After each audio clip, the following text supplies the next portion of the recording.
Hello people, how are you doing? This is more of a technical lesson really than an actual guitar lesson, and this one's going out for Jonathan Sumner and Monty Curtis. Both lovely patrons, so thank you very much indeed for your support, gents. And they are massive fans of UR, so much so that they wanted to know how you program this little beauty. Up next.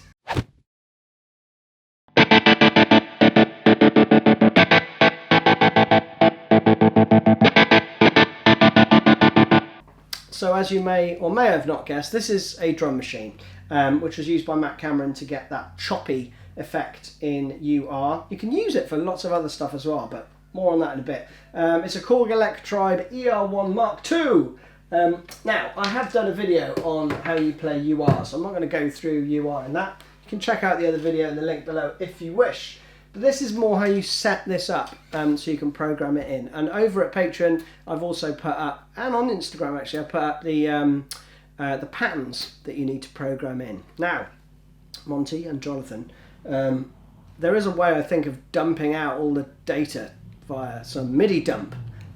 So I haven't figured that out yet. But if it's possible, then I shall endeavour to get the MIDI dump out of the song that I use for UR. And it'll save you programming it, but you're still going to have to work out how to set it up. So, come and have a look. So as you can see, for connecting this bad boy up, I've got two just bog standard guitar leads going from the effects loop from my amp. And I'm going from the send into the audio in. So I'm sending the signal from my amp to the audio in of this device. And then it's going to get processed here, and then it goes in the output, which goes back to the amp, and that goes into the effects loop return. So that's how it looks. Now at the moment my effect loop is on, right? If I turn the effect loop off, you hear sound. If I turn the effect loop back on, you don't hear any sound. And that is because this is effectively blocking it. Now, if I turn this button on, which is the audio in through button, guess what? You're going to hear some sounds. Now, when I play this, it does nothing, right? Now, if I don't allow the audio to pass through, so I turn that audio in through button off, and you can tell it's off because the button hasn't lit up, and then I play my guitar, nothing. If I play a pattern that I've programmed into the machine, have a listen to this.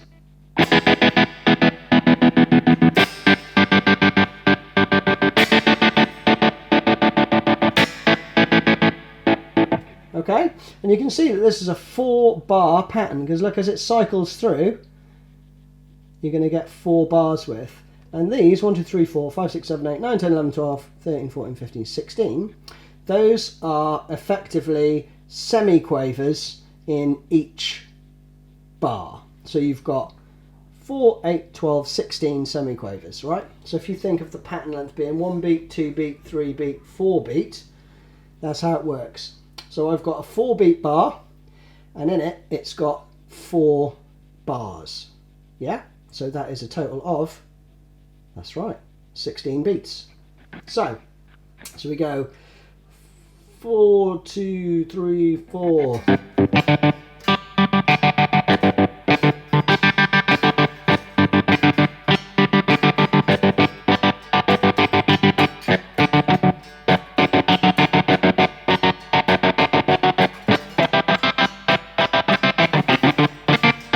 Alright, and that was just me noodling around. So then you can stop that pattern. So here's what I've done. So if I cycle back to, so if I go back to A1, right?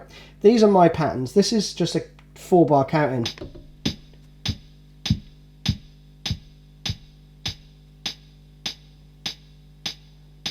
And it's just looping around. See, it didn't move off that 1 bar, right? It's just looping around that same 1 bar. I put 1 measure of that at the beginning of the song, so I could, you know, come in on time, right?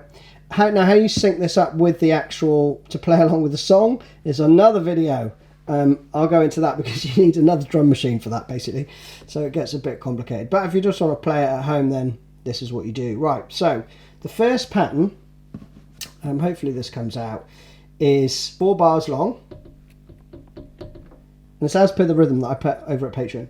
So you've got bat, ba, ba, ba, ba, ba, ba, ba, ba, ba, ba, ba, ba. And then the next bar goes ba, ba, ba, ba, ba, ba, ba, ba, ba, ba, ba, ba, ba. Kids are going to think I'm mental. And then ba, ba, ba, ba, ba, ba, ba, ba, ba, ba, ba, ba, ba.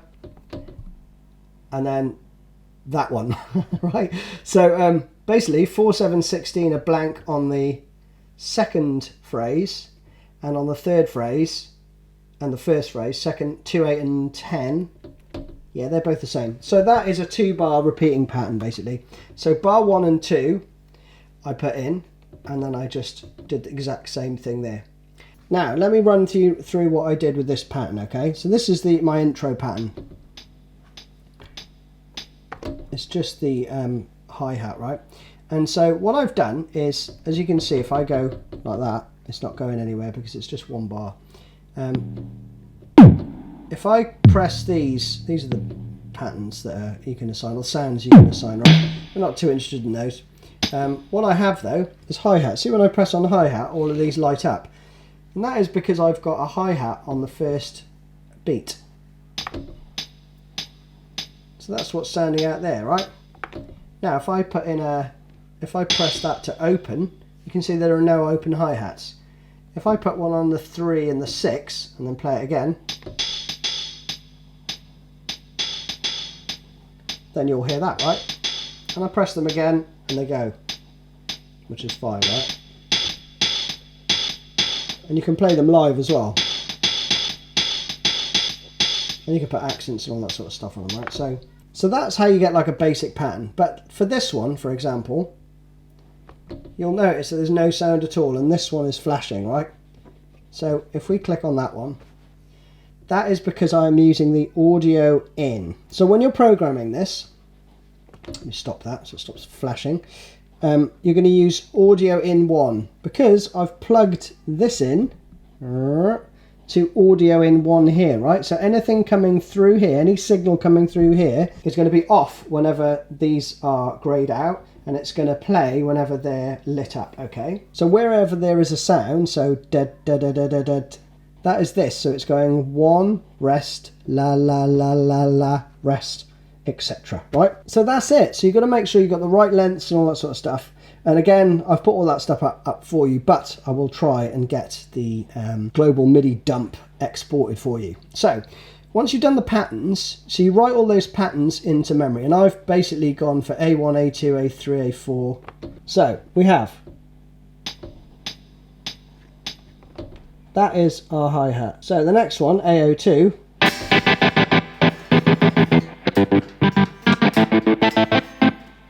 That's definitely one.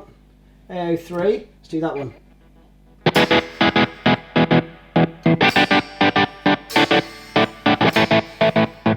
That's just a 1-beat pattern. I think that is just before the vocals come in. And then we've got this one.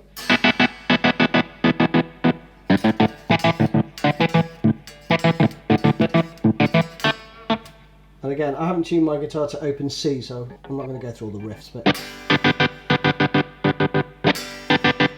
there's another one. AO6.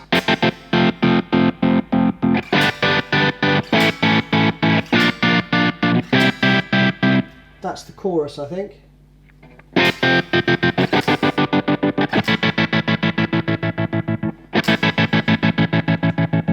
think that's just a little incidental break. What have we got here? AO9. I think these ones are actually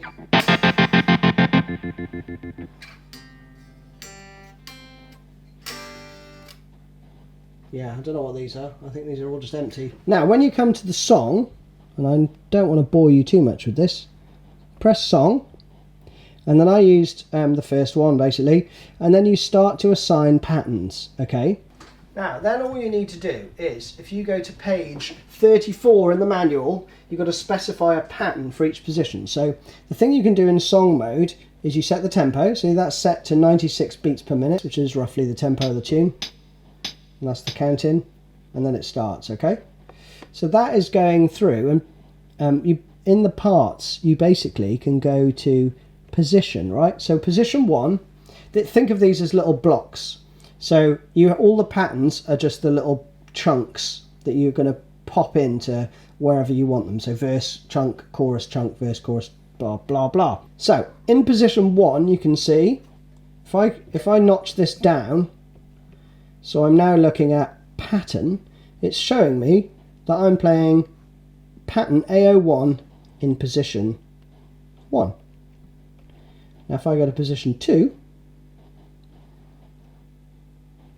that is pattern A02. And if I go to position 3, that is pattern A02 again. And then if I go to pattern 4, that's A03. And etc, etc, until you go through the whole tune, okay? So that is basically it. That is, in a nutshell, how I set it up. And you just keep going through that until you've done the whole thing.